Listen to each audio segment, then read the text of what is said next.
Hello everyone, আশা করি আপনারা সকলেই ভালো আছেন। অসীমার কিচেনে আপনাদের সকলকে স্বাগত। আজকে আমি আমার নতুন রেসিপি আমলকির মোরব্বা নিয়ে এসেছি। এখানে দেখছেন আমলকিগুলো একটু পেকে গেছে। এই সময়ে শীতের শেষে একটু আমলকিগুলো পাক ধরে যায়। এই আমলকিতে মোরব্বা খুবই ভালো হয়। এর জন্য আমি নিয়েছি 150 গ্রাম মতো চিনি আর 200 গ্রাম মতো গুড়।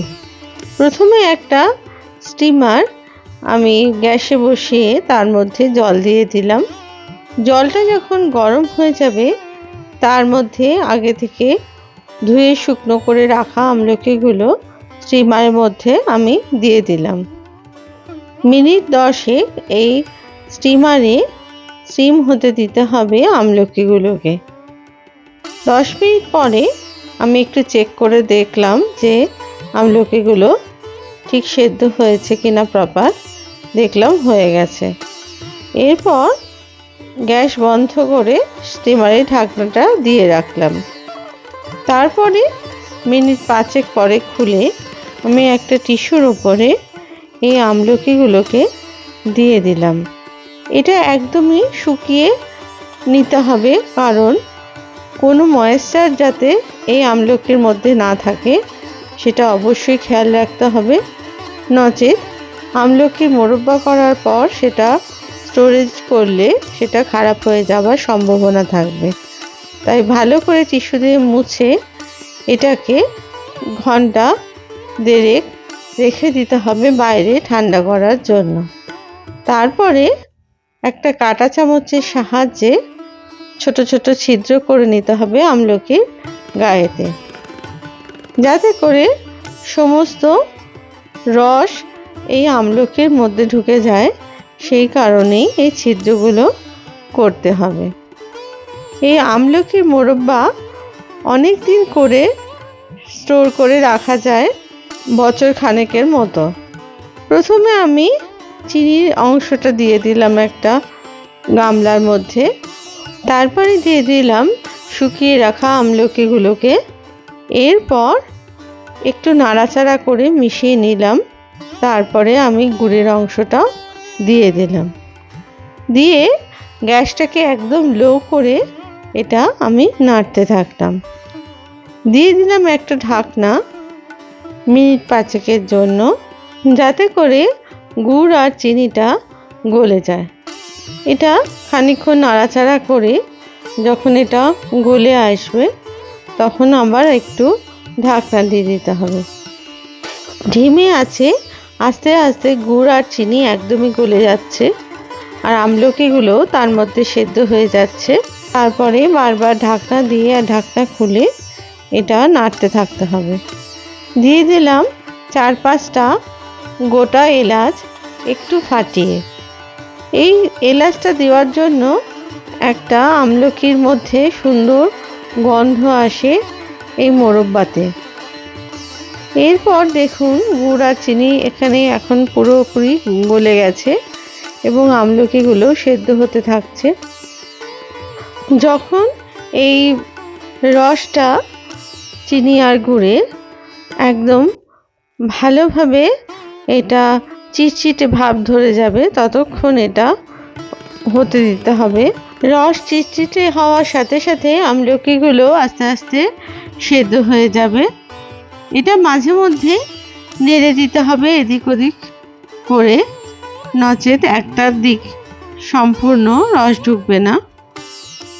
আস্তে আস্তে এই চিনির রসে কালারও চেঞ্জ হচ্ছে আর দেখুন আমলকিগুলো সেদ্ধ হয়ে যাচ্ছে আর রসের মধ্যে একটা চিটচিটে ভাব এসে যাচ্ছে। আরও মিনিট 10-15 এটা জাল দেওয়ার পরে আমলকিগুলোকে আবার উল্টে পাল্টে দিলাম, যাতে করে দুদিকেই সমানভাবে রস ঢুকে যায়। এরপর মিনিট 5-7 আরও বেশিক্ষণ হাই ফ্লেমে একটু জাল দেওয়ার পরে আমলকির রং পুরোপুরি চেঞ্জ হয়ে গেছে এবং দেখুন এগুলো অলমোস্ট সেদ্ধ হয়ে গেছে। মোরব্বা এখন আমার প্রায় তৈরি। দেখুন আমলকিগুলো একদম সুন্দরভাবে সেদ্ধ হয়ে গেছে, আর একদম সেদ্ধ হয়ে গেলে আমলকিগুলো একটু ভেতর থেকে যেন খুলে আসে। আর দেখুন সেদ্ধ হয়ে গেলেই মাঝখানে একটা ছিদ্র হয়ে এটা দেখুন কত সুন্দর হয়েছে এটা। এরপরে গ্যাসটাকে একদম লো করে আরও খানিকক্ষণ এটাকে ফুটতে দিতে হবে, যাতে করে চিটচিটে ভাব চলে আসে একদম রসের মধ্যে। আর এই চিটচিটে ভাব না আসলে মোরব্বা কিন্তু খারাপ হয়ে যাওয়ার সম্ভাবনা থাকবে। আরও মিনিট 5 জাল দিয়ে আমি এরপর গ্যাসটাকে অফ করে দিলাম। গ্যাস অফ করার পর দেখুন প্রত্যেকটা আমলকি পাপড়ির মতো খুলে গেছে, আর ভেতরেও সমপরিমাণ রস ঢুকে গেছে।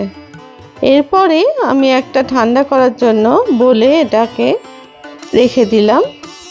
আপনাদের যদি এই রেসিপি ভালো লেগে থাকে তাহলে প্লিজ লাইক, শেয়ার আর কমেন্টস করতে ভুলবেন না। আর আপনারা যদি আমার চ্যানেলের নতুন সদস্য হন তাহলে প্লিজ চ্যানেলটিকে সাবস্ক্রাইব করে বেল আইকনটিকে প্রেস করে দেবেন, যাতে নতুন রেসিপি দিলে অতি সহজেই আপনাদের কাছে পৌঁছে যায়। এবার আমি একটা এয়ারটাইট কন্টেনারে কাঁচের বয়ামে রেখে দিলাম। আপনারা যে কোনো চীনামাটির বয়ামেও রাখতে পারেন, তবে অবশ্যই দেখবেন সেটা যেন শুকনো হয়, কোনো জল যাতে না থাকে, তাহলে মোরব্বাটা খারাপ হয়ে যেতে পারে। শীতের শেষে অবশ্যই আপনারা বানিয়ে নিন এই আমলকির মোরব্বা, এবং সারা বছর ধরে এটা স্টোর করে রেখে আপনারা খেতে পারবেন।